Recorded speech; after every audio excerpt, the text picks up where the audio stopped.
Have it, say amen. I want to read verse number 28, and by preference alone, I'm reading from the New King James Version of the Holy Writ. Matthew chapter 6, verse number 28. When you have it, say, I have it. If you don't have it, say, I don't have it. And if you ain't going to get it, just say, go on, Pastor. Go on. All right. Matthew chapter 6, verse 28, you'll find these words recorded. So why do you worry about clothing? Consider the lilies of the field, how they grow, neither toil nor spin. That's enough.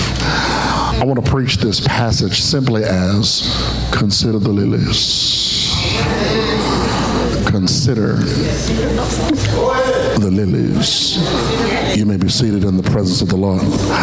Thank you, ushers. You may be seated. Won't you do me a favor? Or if you're not too mean to do it, find somebody close to you and say, neighbor, pastor's going to preach about. Consider the lilies. Man shall not live by bread alone, but by every word that proceeds from the mouth of God. It is the Elizabethan author, playwright William Shakespeare that says that there are sermons in stone, and you can find the good in anything. He had to adopt that from Jesus because Jesus normally found spiritual messages in natural items. When we come to our text, my brothers and sisters, Jesus in chapter 6 is in the midst of what is known as the Sermon on the Mount. He's been preaching from chapter 5, and now we pick him up in chapter 6. In chapter 6, he goes through several principles that will help you and I. He, first of all, talks about how to appear while you're praying. He talks about giving to the needy. And when you give, that you are not let your left hand know what your right hand is doing. But not only does he talk about giving to the needy, but he also talks about gloating about prayer. And that you ought not pray so people can see you boast and looking all sanctified and religious. But not only does he talk about the gloating of prayer, he also talks about the gloominess of fasting. Meaning that when you're fasting, you don't have to look like what you're going through. He says, anoint your head, put oil on your face, do it in secret, and your Father who sees in secret will reward you openly. But then he also talks about gathering treasures in heaven. He says, don't put stock in the stuff of this world. But he says, this stuff is going to let you down, because one thing about the things of this world, one or two things are going to happen. Either you're going to leave it, or it's going to leave you. And so we have to learn to hold things in this world with a loose grip.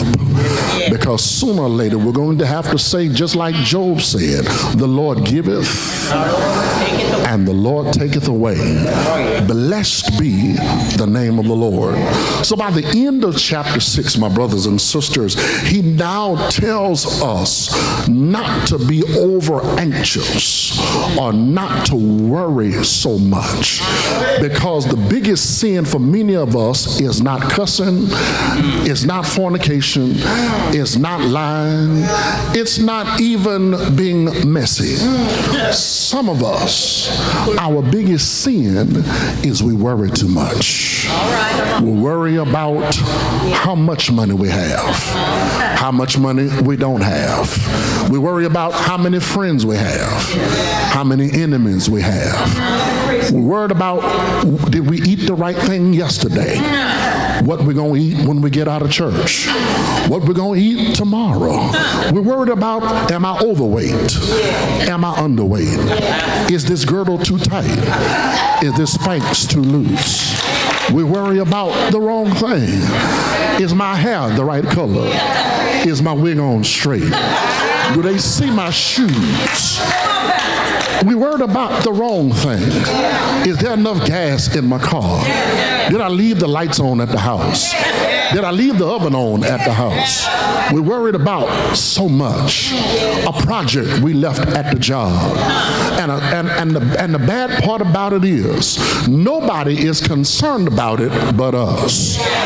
Preach, Pastor, they ain't gonna say nothing. Nobody is concerned about it but us. And most of us will lose sleep. We will lose energy. We will lose time concerned about things that we ought not concerned about. And so Jesus helps us in Matthew chapter 6 to move from worrying to trusting in God. And my brothers and sisters, that lesson was not just for those who were there on the hillside, but it's for somebody who's in 2625 Broad Street. Because I know you look good this morning. You look like you got it all together. But the one thing you can't stop doing is you can't stop worrying. You couldn't even lift your hands during worship. You couldn't even give a good offering. You couldn't even hug your brother and sister during meet and greet because you were so concerned. Somebody touched you just a moment ago, trying to get your attention, and while they were getting your attention, your body was here at Unity, but your mind was on the other side of town because you're concerned about things that you ought not be concerned about. And so Jesus is telling us, who of us by worrying can add any stature to ourselves? You ain't getting no better by worrying. And the more you worry, the more you sicken yourself. I know you got a problem, you got some things you dealing with right now. And maybe I need to poll the place in here. Is there anybody in here other than me that knows that although I've sung today, I've shouted today, I've served today, when I leave this campus, there are some things I gotta face. Y'all done went to sleep already. I ain't even hit my points. If that be the case, you must understand that things are not going to go away just because you shout. It ain't going to go away just because you hikotobo shata. There are some things you're just going to have to deal with.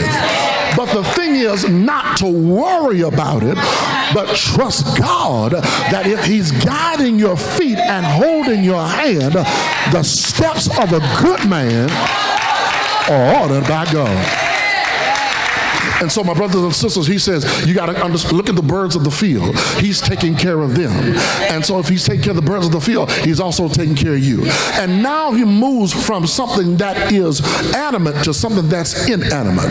While he's sitting there teaching on the side of the mountain, he notices some flowers, some botanical blessings. He sees some lilies. And he says, since y'all don't understand the deep stuff, let me bring it down to where you can understand. Let me keep it simple. Consider the lilies. I know that this culture is an agricultural culture. It's not industrial like us. It's not technological. All they know is planting. All they know is harvesting. All they know is sowing and reaping. And so since they understand botanicals and planting, and since most of them have green thumbs, he says, let me give you something to work with. Consider the lilies. And so I've come this Sunday afternoon to suggest what Christ suggested, and that is to consider the lilies. Most of us have passed by them many days. We see them during the Easter resurrection season, but never really take notice as to these things that are white with these fluorescent bulbs. We never really look at them. And God is saying to us, it's time to stop ignoring them and inspect them for just a moment. I believe it was the American poet Emily Dickinson who said it like this: out of all the commandments I obeyed, the one I I did obey was this: consider the lilies. And so since we are to consider the lilies, allow me for just a few moments to just indulge, engage, dive into these things called lilies. Jesus he picks them apart. He says, I need you to look at them with an inspective view, because there's something about lilies, if you really pay attention to them, it will bless you. And so for just a moment, my brothers and sisters, let's look at what Jesus is trying to say about the lily. He says, consider the lilies. Why am I considering them? I'm glad you asked me, because there's some things about the lily that's going to blow your mind. The first thing you got to consider about the lily is consider their manner of growth. Number one, consider their manner of growth. I'm in verse number 28. He says, consider them, first of all, how they grow. You must understand something about lilies. Lilies are seasonal plants. They blossom in the summertime, but watch this, they can be planted during the fall and during the spring. Now, although they don't come up until the spring or summer, they can be planted during the fall and spring. That has to do with you and I.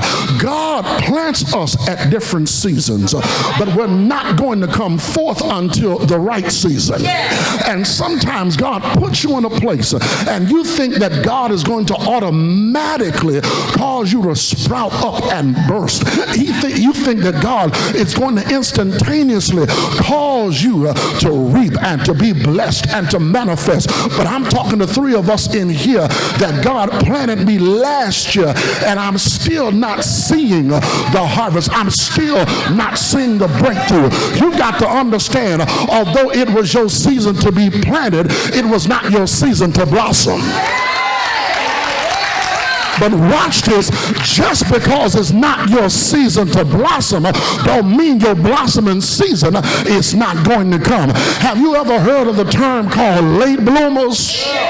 Talk back to me if you can. That means you may not bloom with everybody else, but eventually you will bloom.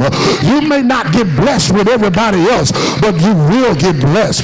You may not be successful with everybody else, but you will get it. And you got to understand the difference between what God did for somebody and what God is about to do for you is theirs is not as fresh as yours. You must understand that sometimes God saves the best for last. And I know you ain't got everything that God has promised you. I know you haven't received everything that's got your name on it. But baby, if you just stay planted, don't pluck yourself up because you're frustrated.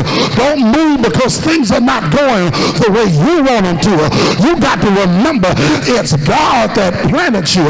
And if it's God that planted you, only God is going to give you the time where you shall blossom. But please know and rest in the fact that although I may not blossom in July, August is around the corner. And even if I don't bloom in August, September is around the corner. And if I don't bloom in September, October is around the corner. And if I don't bloom in October, November is around the corner. And if I don't bloom in November, then December is around the corner. And if I don't do that, then I just got to wait till 2019. I heard Job said it like this: if a man dies, shall he live again? In all the days of my appointed time, I'm going to wait until my change comes. Is there anybody here who said, Lord, I'm frustrated, but I do know if you planted me, eventually I'm going to blossom? Lilies grow seasonally, but lilies also, they grow, I like this, they grow sufficiently, because Jesus knew that lilies grew around the Sea of Galilee, but they also grew up in the upper marsh of the Jordan River. Watch this, not only did they blossom around the Sea of Galilee, the upper marsh of Jordan, but you can also find them in the deserts of Palestine. One more time. You can find lilies around the Sea of Galilee. You can find them in the upper marsh of the Jordan River, but you can also find them in the desert of Palestine. One more for the folk in the balcony. You can find lilies around the Sea of Galilee. You can find them in the upper marsh of the Jordan, but you can also find them in the desert of the Palestine. In other words, don't be mad where God planted you, because wherever God planted you is where you're supposed to blossom. I know you want to move out of McNair and move it to the suburbs. I know you're tired of the hood you live in. You're tired of your living situations, but here's what you fail to realize. God put you there.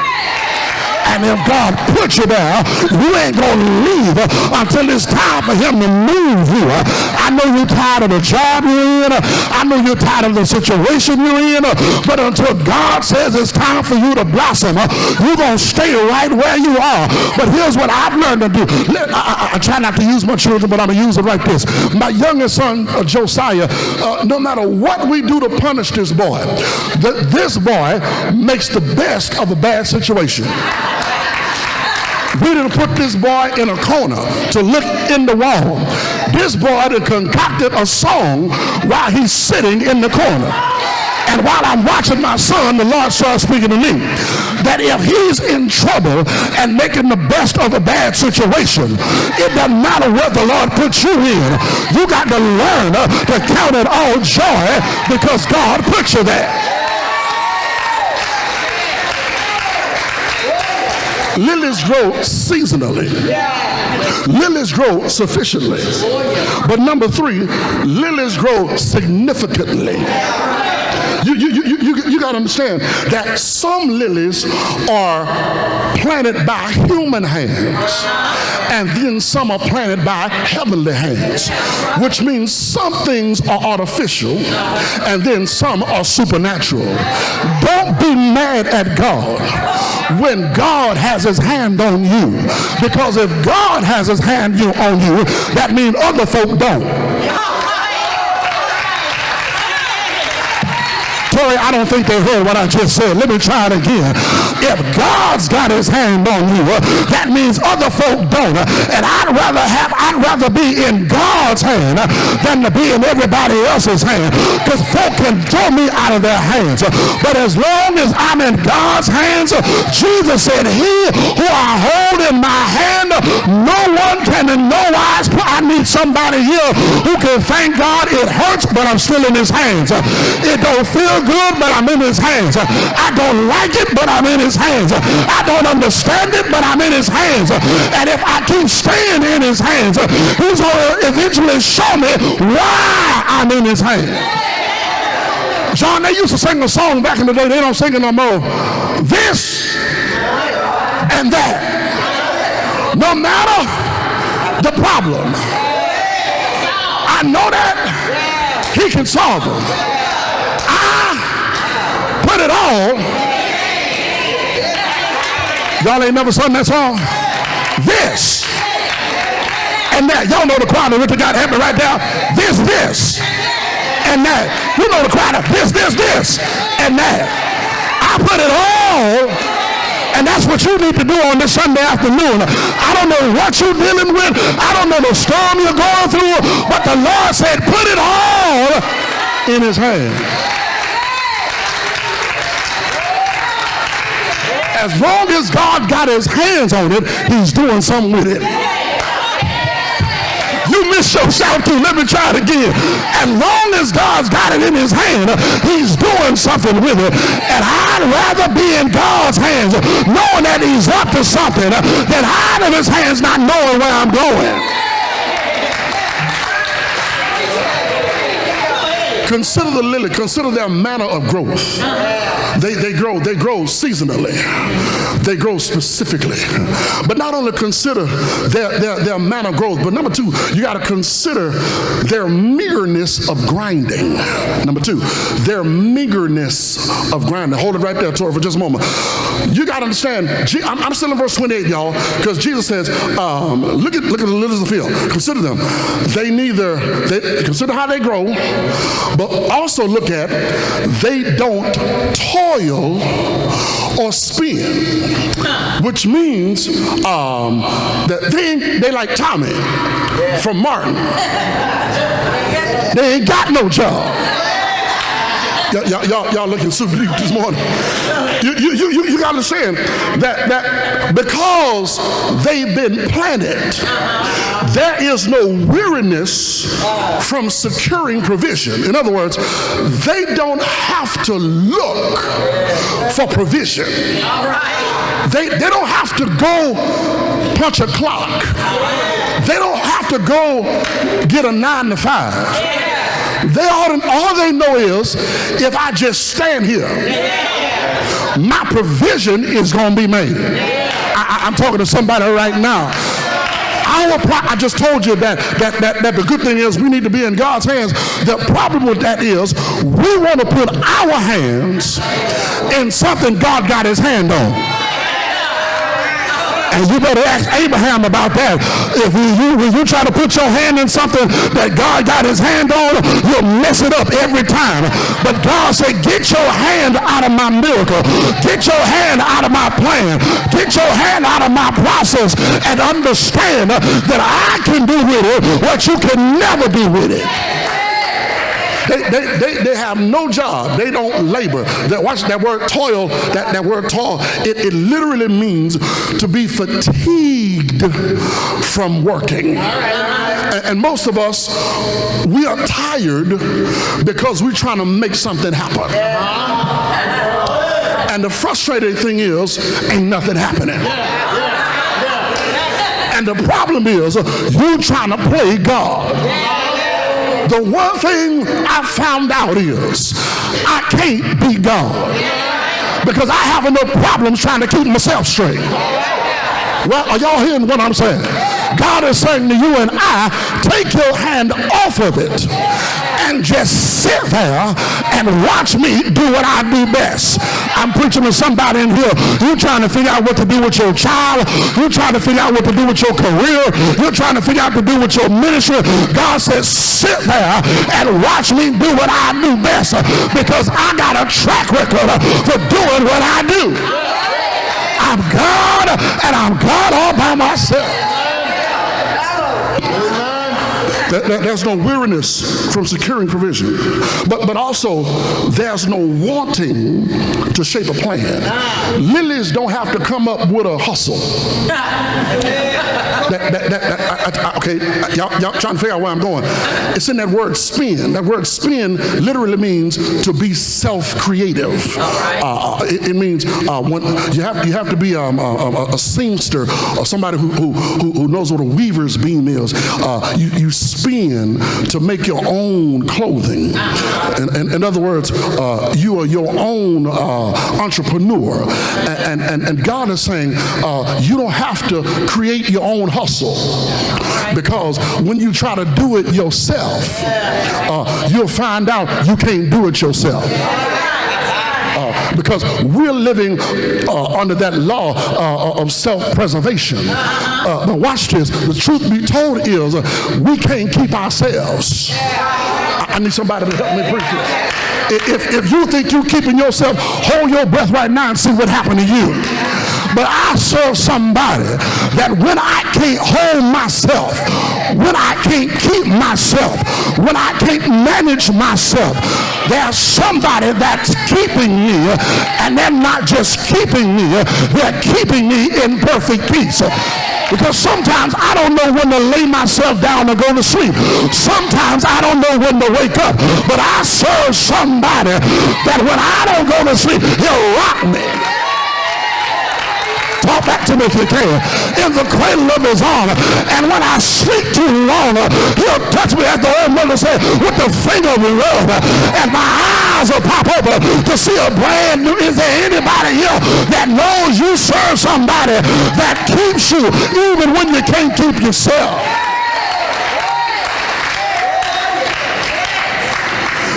We want to be self-industrious, but we can't keep ourselves. Jesus is teaching us, if it was up to you, you would have been out of the problem. You would have had the issue resolved. But have you noticed, the more you try to solve it, the worse it gets. The more you open your mouth, the worse things get. Talk back to me if you can. But when you shut your mouth, stay stand still, preach pastor, and see the salvation of the Lord.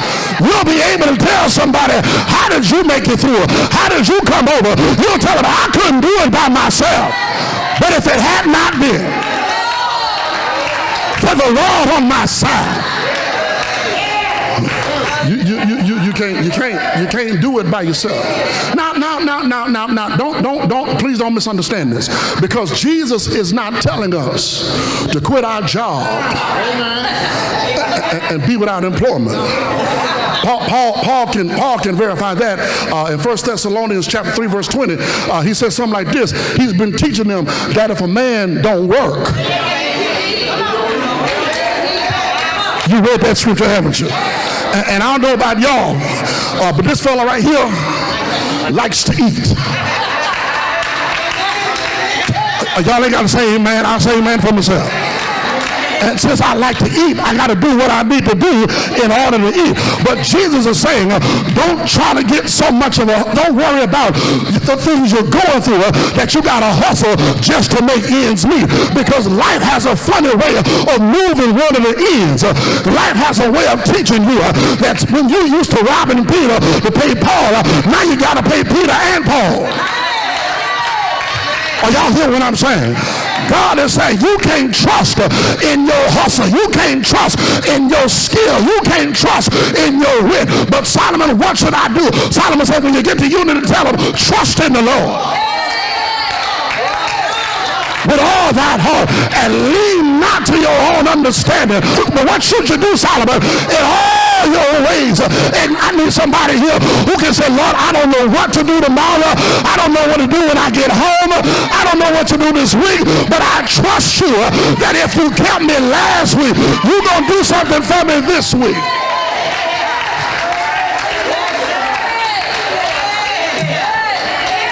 Well, let me get you out of here. My time is up.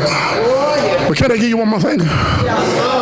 About these lilies, and that is, even after we've talked about their meagerness of the grind, they don't have no job, no labor. That's one more thing I love about the lily, is their matchless greatness. Their matchless greatness. I'm still in verse 28 and 29. Jesus says, and not even Solomon was arrayed like one of these. Now, most of us know Solomon as the wisest king. But you also know the T on Solomon. Okay? Y'all gonna sit there and be deep now. You know the T on Solomon. You know about his 700 wives, 300 side pieces. That's in the Bible. You ain't read it, huh? You know the bass, but what you don't know is Solomon was a bad mamma jamma. Solomon was on the cover of GQ. He could have been, because of the way Solomon dressed. Solomon, on any given day, would show up in the throne room in his fanciest of attire.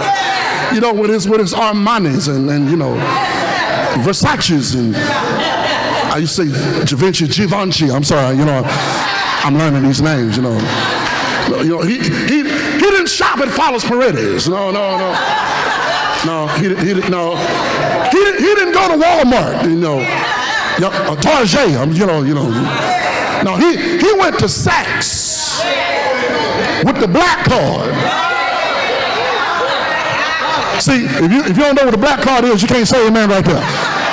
You know, we got big dreams. We got bigger dreams. You know, Solomon would show up in the throne room with some purple linens, some white linens.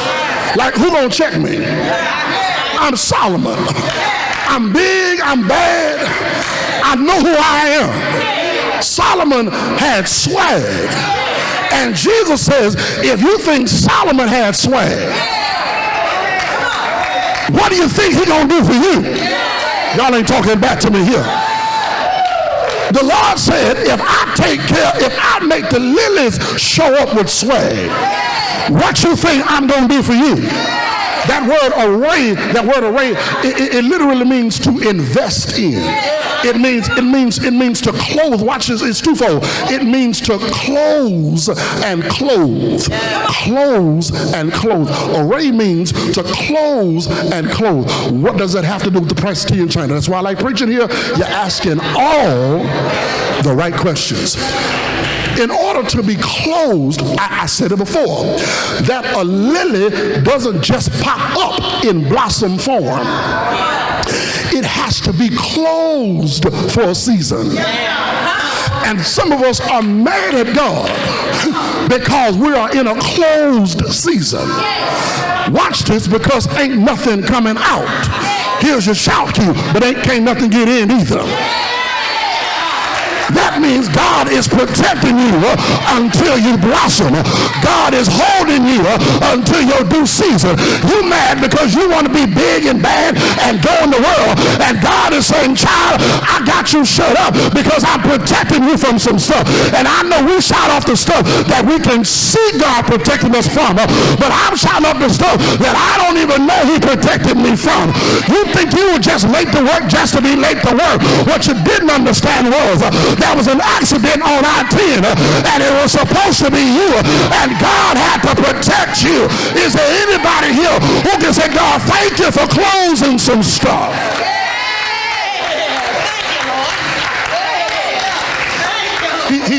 I said it's closing, but it's also clothing. That word clothing, Brother Franklin Martin Deacon, it means to invest in. And I didn't understand that until I started watching TV. And what y'all don't understand, ever so often, they have these award ceremonies. They have these award ceremonies. You know, like the People's Choice, the Emmys, the Grammys, what's the other ones, you know, all of them. Them. But before the ceremony, you're going to miss it, there's something called the red carpet. Now on the red carpet, the celebrities are going into the ceremony, but they got to pass by the paparazzi. And while they're passing by the paparazzi, one of the interviewers always asks this one question: who are you wearing? Went over your head. And they start mentioning who they're wearing. They mentioning, y'all name some of the names, you know, them people, all of them people. That's what the Lord is doing with you and I. When He clothes us, He understands that every day we wake up, we walk down the red carpet of life, and folks want to know why we look so good, why we talk so good, when we know we're going through hell, and somebody's asking us, who are you wearing? It ain't Givenchy, it ain't Armani, it ain't Alapastella, but I'm wearing the King of Kings and the Lord of Lords. Is there anybody here who can say, I sure look good?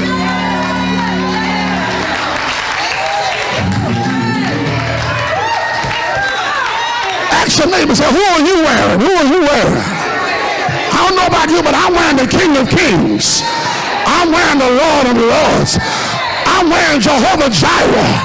I'm wearing Jehovah Sikkenu. I'm wearing Jehovah Mekadesh. And it sure looks good on me.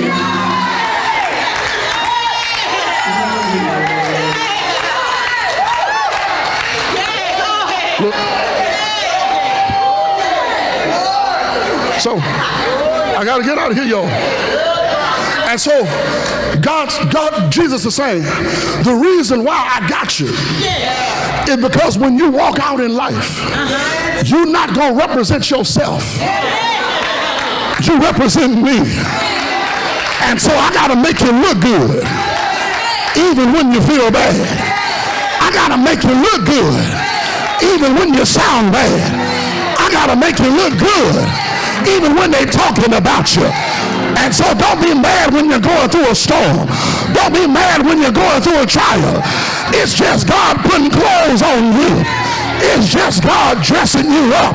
But there's going to come a day when it's come time for the award ceremony. You done fought a good fight. You done finished your course. Somebody's asking you, what are you wearing? I'm not wearing Tommy Hilfiger. I'm not wearing the latest brand, but I'm wearing the blood of Jesus. And if you're wondering why I'm successful, it's not on who I got, but it's what I got on. I got on the armor of God. I got on the breastplate of righteousness. I got on the helmet of salvation. And it may not look good to you, but it looks good to me. Somebody asked the preacher, what good is the clothing? I'm glad you asked me. The designer that I have is a designer's original. How did it make it, preacher? I'm glad you asked me. On a hill called Calvary, Jesus paid my price. He died, or didn't he die? But early Sunday morning, he got up with all power in his hand. And because he got up, I sure look good. Because he got up, you look good. Because he got up, we all look good. Shake a neighbor's hand and say, neighbor, I don't know what storm you're going through, but neighbor, you sure look good. Favor looks good on you.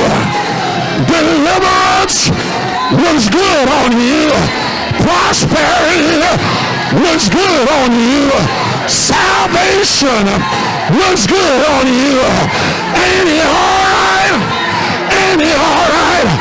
If you know he's all right, get up out of your seat and floss a little bit. Show off a little bit. Tell somebody, I don't look this good because of myself, but if it had not been for the Lord on my side, I'd be dead, sleeping in my grave. But the Lord's been good. Has he been good? Has he been good? Lift up your hands, throw your head back, and if you know you look good, say yes. Say yes. Yeah. Yes. Yes.